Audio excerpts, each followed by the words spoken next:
নমস্কার, কলকাতা টিভি ডিজিটালে আপনাদের স্বাগত। আমি ইন্দ্রাণী রয়েছি আপনাদের সঙ্গে। আমরা বিহার নির্বাচনে বুথ ফেরত সমীক্ষা নিয়ে আলোচনা করছি এবং বিহার নির্বাচনে আরও যে সমস্ত বিষয় আছে সেসব কিছু আলোচনার মাধ্যমে আপনাদের সামনে তুলে ধরছি।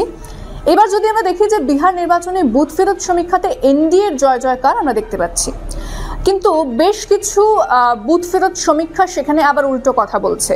তার মধ্যে অন্যতম হচ্ছে জার্নো মিরর এবং ডিভি লাইভ ইলেক্ট লাইন। তাদের যে বুথ ফেরত সমীক্ষা সেটা কিন্তু অন্য কথা বলছে।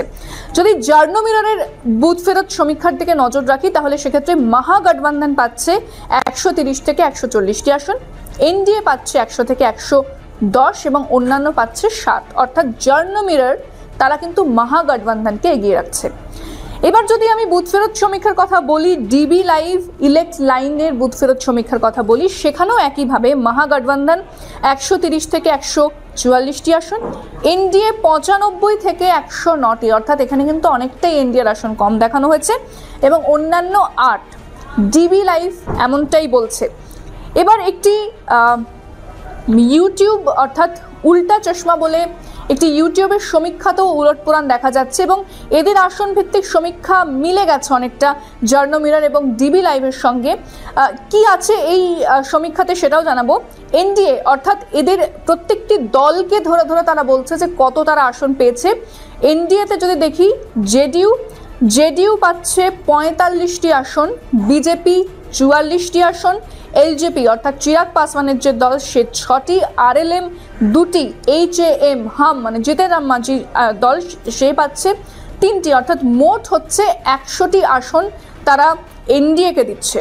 অন্যদিকে মহাগঠবন্ধনের দিকে যদি নজর দিই তাহলে মহাগঠবন্ধনের মধ্যে কে রয়েছে? আরজেডি মানে তেজস্বী দল, সে পাচ্ছে 86টি, আইএনসি মানে কংগ্রেস 21, ভিআইপি 6 এবং সিপিআইএমএল 93, সিপিআইএম 8, সিপিআইএমএল 13টি আসন পাচ্ছে, সিপিআইএম 8, আইআইপি 2, সিপিআই 2, আইএনডি 2 মানে মোট 136টি আসন তারা ইন্ডিয়া জোট বা মহাগঠবন্ধনকে দিয়েছে। অর্থাৎ মহাগঠবন্ধন কিন্তু এখানে এগিয়ে রয়েছে।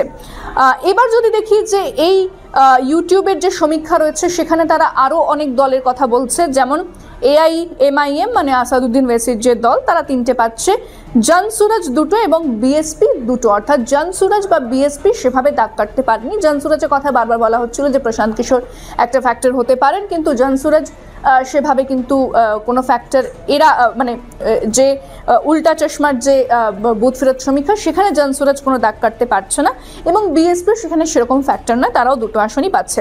অর্থাৎ যদি মোট এই যে 3টে বুথ ফেরত সমীক্ষা এসেছে এদের দেখা যাচ্ছে যে এরা মহাগঠবন্ধনকে অনেকটা এগিয়ে রেখেছে এবং এনডিএকে অর্থাৎ বিজেপি, জেডিইউ, এলজেপি এই যে দল তাদেরকে অনেকটা পিছিয়ে দিয়েছে। কিন্তু অন্যান্য বুথ ফেরত সমীক্ষাতে এনডিএ তার একেবারে জয় জয়কার, তার রমরমা বাজার দেখা যাচ্ছে। তবে আবার বলবো যে বুথ ফেরত সমীক্ষা কিন্তু ভুল হয়। 2024 লোকসভা নির্বাচন সেটার আমাদের কাছে জ্বলন্ত উদাহরণ। তাই বুথ ফেরত সমীক্ষা আক্ষরিক অর্থে মিলে যাবে এটাও বলা যাবে না। অবশ্যই যে সত্যি কি হতে চলেছে, বাস্তবে কি হতে চলেছে সেটার জন্য অবশ্যই আমাদের নজর রাখতে হবে। 14 তারিখে যেদিন ফলাফল বেরোবে সেই আপডেট আপনাদের জানাবো। তবে আজকের আলোচনা আমি এখানেই শেষ করছি। অন্যান্য খবরের জন্য নজর রাখতে হবে কলকাতা টিভি ডিজিটাল এবং কলকাতা টিভি পর্দায় রাত দিন 7 দিন।